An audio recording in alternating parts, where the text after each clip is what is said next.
Habang ang tulog yung batang makulit, ito at titiklopin ko na nga rin tong mga sinampay ko ng isang araw pa. Nung isang araw pa nga ito at ngayon ko lang din matitiklop kasi ang dami ko din talagang ginagawa.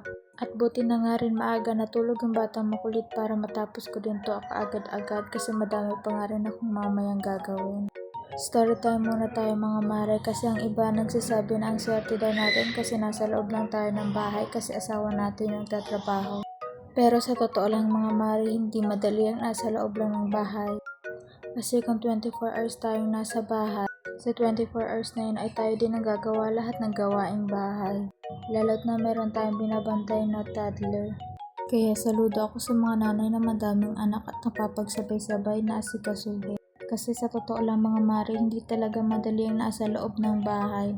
Kahit ako nga ay may isang toddler at meron ng nagbabantay, hindi pa din talaga sapat yung oras. Balik na nga rin tayo dito sa ginagawa ko at natapos na nga rin ako magtiklop. Nagising na nga rin pala yung batang makulit kaya maglilinis na rin ako diretso dito sa kwarto. Pinagtatanggal ko na nga itong mga kapatong dito sa bintana kasi ang pangit din talagang tingnan.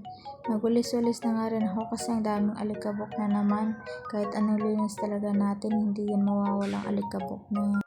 Kung sa camera nga mga mare ay hindi halatang madumi, pero pag sa personal talaga ay Diyos ko, may stress ka na lang talaga. Minuminuto naman tayo naglilinis pero hindi talaga matatanggal ang alikabok. Reality na talaga yan. Ito nga at pakatapos ko magwalis sa kwarto, dito na nga rin ako sa sala. Kahit nga kawawalis ko lang ay kailangan ko ulit magwalis kasi mayroon na namang alikabok.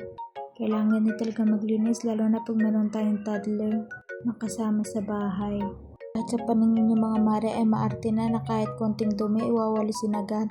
Para sa akin kasi safety yun para sa ko, para hindi magkasakit o sipunin man dahil sa mga alikabok sa bahay natin yun.